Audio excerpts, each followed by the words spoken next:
భారత పురాణాల్లో ఒక చిన్న కథ ఉంటుంది. విశ్వామిత్రుడు తపస్సు చేసుకుంటూ ఉండగా ఒక వ్యక్తి వచ్చి నన్ను స్వర్గంలోకి వెళ్ళనివ్వట్లేదు అని అంటారు.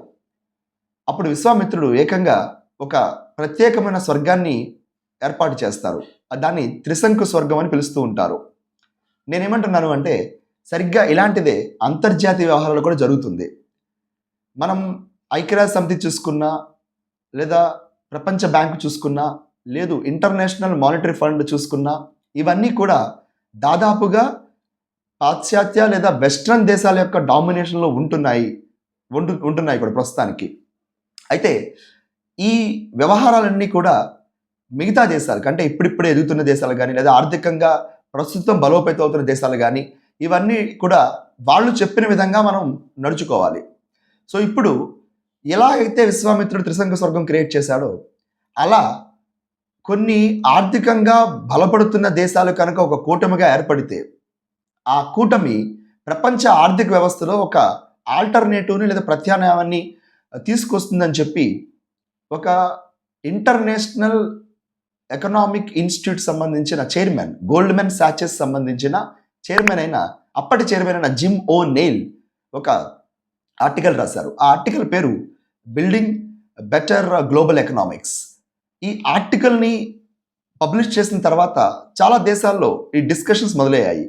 అందుకు గాను 2006 సంవత్సరంలో brick, Brazil, Russia, India, China, ఈ బ్రిక్ దేశాలు మీటింగ్స్ మొదలుపెట్టాయి. 2009లో సరిగ్గా ఇదే రష్యాలో సౌత్ ఆఫ్రికా వచ్చి జాయిన్ అయింది. దాంతో మనకి Brazil, Russia, India, China, South ఆఫ్రికాలు, ఈ 5 దేశాలు కలిసి బ్రిక్స్ దేశాలుగా ఒక కూటమిగా ఏర్పడ్డాయి. వీళ్ళ వ్యవస్థ చాలా చాలా ఇంట్రెస్టింగ్గా ఉంటుంది. ఎందుకంటే సరిగ్గా ఎలాగైతే మనకి ఇక్కడ వరల్డ్ బ్యాంక్ పనిచేస్తుందో అదే రీతిలో న్యూ డెవలప్మెంట్ బ్యాంక్ ఉంటుంది. ఈ న్యూ డెవలప్మెంట్ బ్యాంక్ ఏం చేస్తుంది, ఇన్ఫ్రాస్ట్రక్చర్ ప్రాజెక్ట్స్ కానీ, లేదా కొన్ని అదర్ ప్రాజెక్ట్స్ కానీ ఫండింగ్ చేస్తూ ఉంటుంది.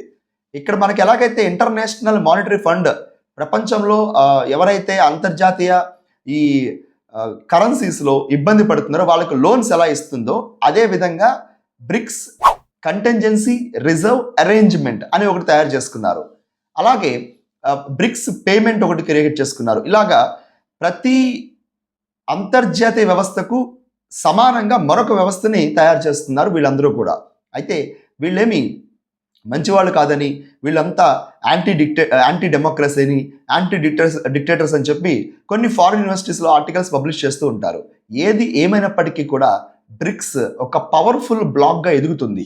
ఎందుకంటే గత సంవత్సరం బ్రిక్స్ని ఎక్స్పాండ్ చేశారు. ఎక్స్పాండ్ చేసి ఏం చేశారంటే మనకు కొన్ని దేశాలని బ్రిక్స్లోకి ఇన్వైట్ చేసుకున్నారు. ఉదాహరణకి ఇరాన్, ఇథోపియా, ఈజిప్ట్, మనకి అర్జెంటీనా, సౌదీ అరేబియా లాంటి దేశాలు కూడా ఇన్వైట్ చేశారు. కానీ సౌదీ అరేబియా, ఇరాన్ వచ్చిందనే కారణంతో జాయిన్ కాలేదు.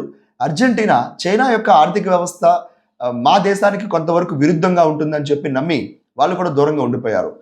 ప్రపంచంలో ఉన్న కొన్ని న్యూ దేశాలు కూడా కలుపుకుంటూ బ్రిక్స్ ఎదుగుతూ వెళ్తుందని మనం స్పష్టం చేయవచ్చు.